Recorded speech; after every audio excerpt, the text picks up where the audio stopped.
Chris Allingham from the Richard Weber Bullet. I'm back for my November 2019 Q&A. This is the sixth Q&A I've done this year, and this Q&A will be holiday themed. I'll be taking Thanksgiving questions mainly, maybe a couple of Christmas questions about barbecuing. And these are questions that come from people on the Virtual Weber Bulletin Board, readers of the Virtual Weber Bullet website, and from my social media channels on Facebook, Twitter, and Instagram. So let's just go ahead and dig right into the questions. Question number one, what's your preference between brining or salting a turkey? Well, I have brined turkeys for many years and I've gotten great results. And I think a lot of people like brining. More recent years, I have done more salting of turkeys, and I think that is sort of my choice at this point. You know, there was kind of a big turning point in 2018 where an influential food writer for the New York Times wrote an article talking kind of about the demise of brining and the surge in salting of turkey.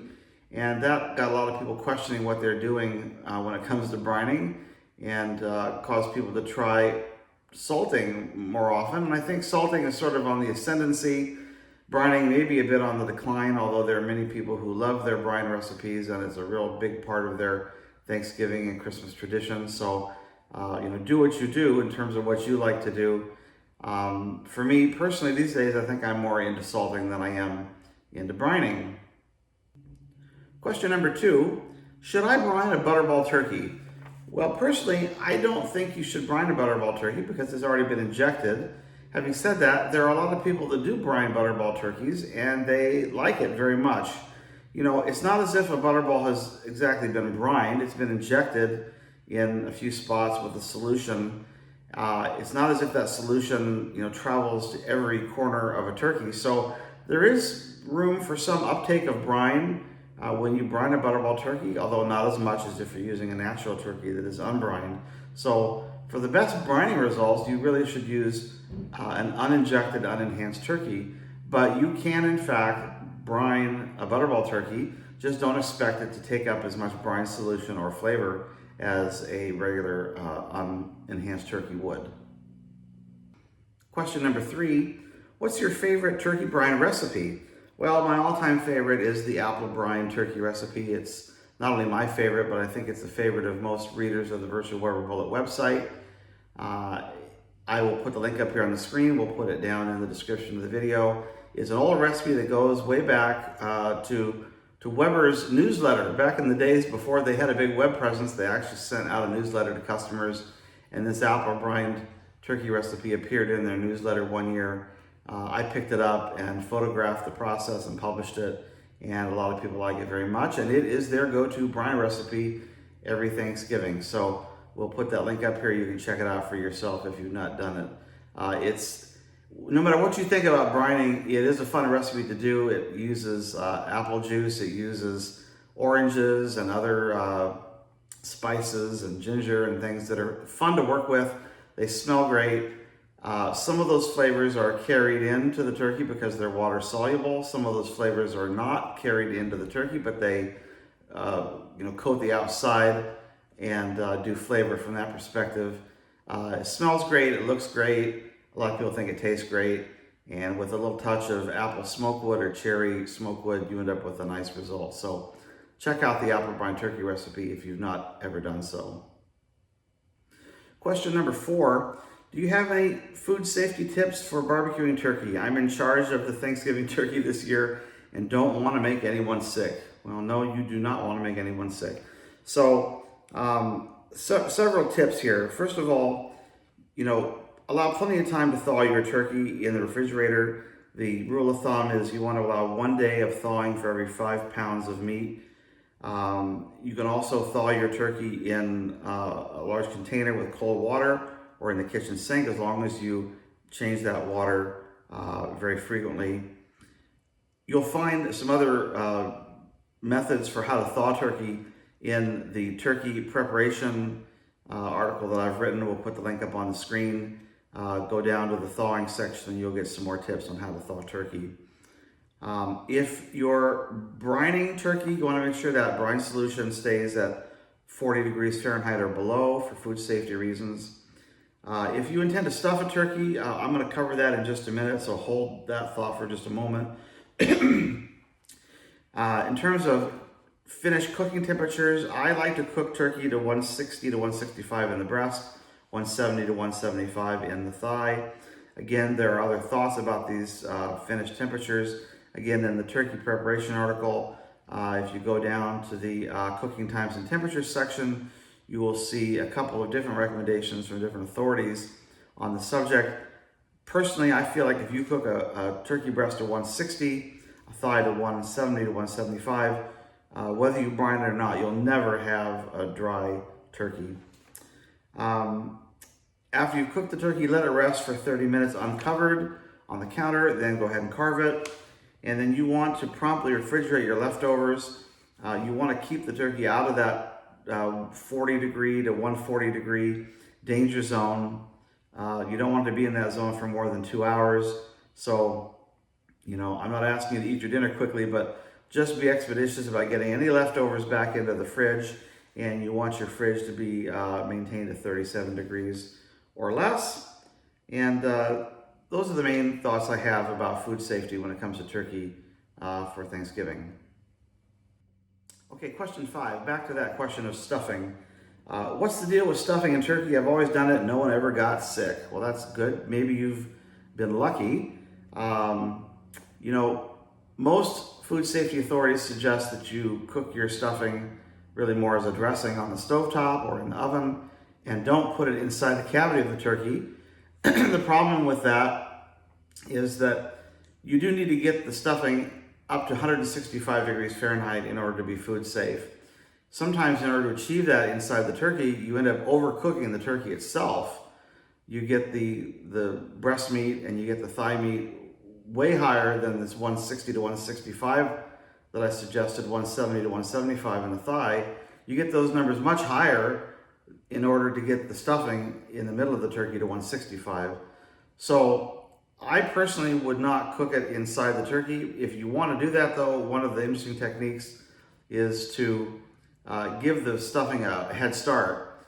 Prepare it, put it in the microwave, bring it up to 110 to 120 degrees, put it loosely in the cheesecloth and stuff that as a package inside the turkey. Go ahead and cook your turkey to 160 to 165 in the breast, 170 to 175 in the thigh. Take out that cheesecloth packet and put that in a serving bowl, serve it immediately. You will have certainly got it to that 165 temperature by giving it a head start in advance in the microwave. That technique, again, is also mentioned in the turkey preparation article in the section, I think it's entitled, Don't Stuff Your Turkey. Question number 6, can you fit 2 turkeys in the Weber Smokey Mountain? Well, yes, you can, as long as they don't exceed the distance between the top and the bottom cooking grate. For the 18-inch cooker, I don't remember the measurement right off the top of my head. I'll put it up here on the screen for you. If you memorize that number and then take a measuring tape to the grocery store, and it'll look kind of weird while you're measuring turkeys at the store, but measure the height of the turkey. As long as your turkey is less than that height of the amount of space in the cooker, you'll be just fine. And here's a photograph from my 18-inch Smokey Mountain Cooker that shows a turkey on top and a turkey on bottom. You can do them together just as long as you take a measurement of your turkey, that you don't buy one that's too tall. The other possibility, of course, is that you can butterfly or spatchcock a turkey. That lays it out flat on the cooking grate, and of course there's always enough room in the Weber Smokey Mountain Cooker to accommodate that if you choose to butterfly a turkey.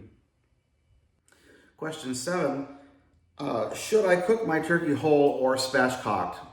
Spatchcocked means butterflied. That's where you've cut out the backbone and then you lay the turkey out flat on the cooking grate.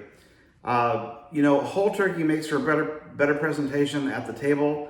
So if you're looking for that Norman Rockwell moment where you bring the turkey out on the platter and you set it down in front of your family and you say grace and you carve into it and you serve off the breast, that's better done with a whole turkey than with a spatchcock turkey where it's all laid out flat. That personally is also an interesting presentation, but it doesn't lend itself that well to serving at the table. The advantage of spatchcocking, of course, is that you lay it out flat and it cooks more evenly on the surface of the grill. It does, however, take a bit more effort because you do have to have a good pair of kitchen shears or poultry shears to take out the backbone of the turkey. Lately, I have frankly done more whole turkeys because I'm a little bit lazy and not really wanting to do the spatchcocking process. I don't find there to be that big of a problem in terms of evenness when I cook turkeys whole, as long as I take the breast to 160 to 165 and that thigh to 170 to 175. Things seem to work out just fine for me. So both ways work. I've done both ways. I think from a presentation standpoint, whole is better. My personal preference lately these days is to do it whole just because I'm a little bit lazy. Question number 8, do you have any tips on carving a turkey? Well, I made a video on carving a turkey. It's not the best video in the world, but you can check it out. I'll put the link here on the screen. We'll put it in the description of the video as well. When you have a properly cooked turkey, the leg and thigh will just almost want to come right off at the joint very easily. So first thing you want to do is just push down on the drumstick away from the body of the turkey. That whole drumstick and thigh portion will kind of swing out on the joint. Take your knife or your electric carving knife and go in between that joint and take it off as a whole. Then you flip it upside down and cut in the joint there between the drumstick and the thigh. Then there's really no style points for how you decide to take the meat off of those bones. Personally, I don't like to take the meat off the drumstick. I put those on the serving platter because they look impressive. And then I simply cut parallel to the thigh bone and take the thigh meat off and arrange it kind of nicely on the serving platter. But again, there's no style points for how to get that meat off the thigh bone. Then I like to go up to the breast and I take the entire breast section off the carcass in one piece. So you start at the top and the center of the turkey and your knife kind of wanders down one side of the chest cavity, the ribs, and then you make a horizontal incision, as you'll see in the video, and you take that whole breast off as a piece. Then take a good sharp carving knife, better yet, an electric carving knife if you have it, and then cut across the grain in, 1/4 inch slices, and you'll get a beautiful presentation of your breast if you take it off as one piece and then cut it up. So that's my approach, and you'll see that well illustrated in the video.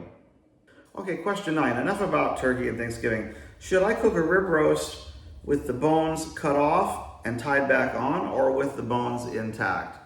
I like to cook a rib roast with the bones intact. I know there's a process out there that says take a sharp knife, remove the bones before you cook the roast, then tie them back on. That way it's easy to get off at the end of cooking. Personally, I've never found it to be that difficult to get the bones off a roast after it's been cooked. I have several standing rib roast articles on the Virtual Weber Bullet website you can check out, and there's also a standing rib roast selection and preparation article. I'll put the link up here on the screen that illustrates the process of removing the bones after the roast has been cooked. It's not difficult to do. You just turn the roast with those bones standing straight up in the air. Take a sharp knife, keep it close to the bones, and just cut right down along the bones, and they come right off. Separate them into pieces, and you've got a nice snack for your guests or for the chef. Okay, and finally, question number 10. This, I have to admit, this is sort of a ringer. This is a gratuitous question. Do you have any recommendations for barbecuing and grilling Christmas gift ideas? Well, it just so happens that I do. I have a Christmas gift idea list that you can check out. I'll put the link here on the screen. It contains some of my favorite items at various price points, things under $25, up to many dollars, but lots of affordable and I think sensible gifts in price ranges in between that you can afford for yourself, for self-gifting or gifts to other people. Thermometers, kitchen scales, pink butcher paper, more thermometers, griddles, lots of interesting products. And this year, there are also some sponsored products in that list from Hunsaker Smokers. They've got a really interesting rib hanging rack for your 18 and 22 inch Smokey Mountain Cooker. They've got a griddle. They've got some of their Vortex products there. So make sure to check out my holiday gift guide and look for those Hunsaker products. They are outlined clearly in the gift guide. Go check them out. I think you'll like them. Just a quick reminder, again, for Thanksgiving, we do have a Turkey Talk forum on the Virtual Weber Bulletin Board that you can check out. If you're a registered member, you can post questions. Even if you're not registered, you can check it out for free and see what people are talking about. And you may very well find a question that you have that's already been posted and answered. So that's a good resource. It's even, manned by people right up until the last minute. So if you have questions even the day before, the night before Thanksgiving, you can oftentimes post those questions there and get them answered just in time. I would remind you that if 2019 is your first year to cook a turkey in a smoker, I would suggest that you not do your first one on Thanksgiving Day itself. I would strongly encourage you to get down to the supermarket and buy yourself a 12-pound practice turkey, thaw it out, give it a trial run in your Smoky Mountain Cooker so you have some experience under your belt, and that way you will be more confident on the big day. You won't feel nervous in front of your family and friends. We also have a couple other resources on the Virtual Weber Bullet website. One of them is a 30 days of Thanksgiving tip article that I wrote a few years back. Tip or suggestions for every day leading up to Thanksgiving. I've not republished that this year, but we'll put the link here on the screen so you can check it out.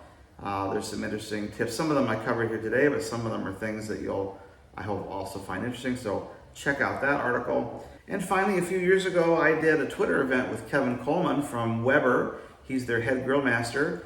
We took questions online from people about how to cook a turkey in the Smoky Mountain Cooker. You might want to check that out. I'll put the link up on the screen, and you may find some of that information interesting, so go check that out. Well, that's it for 2019. I want to thank you for watching. I appreciate you very much. I would ask you to please like and subscribe to my videos. It helps other people find them. Wish you a very, very happy Thanksgiving with your family. Please take some time to enjoy them, be with them, have a great time. If you're grilling and barbecuing, good luck. I'm sure you'll do great. But the main thing is just to remember what these holidays are all about. It's not about stressing over the food in the backyard. It's about having fun and good times and good memories with your family. So I hope you do that. And I won't be speaking to you again before Christmas. So Merry Christmas and Happy New Year. And wish you all the best in 2020, and we'll be in touch then. So until then, thanks so much, everybody. Bye-bye.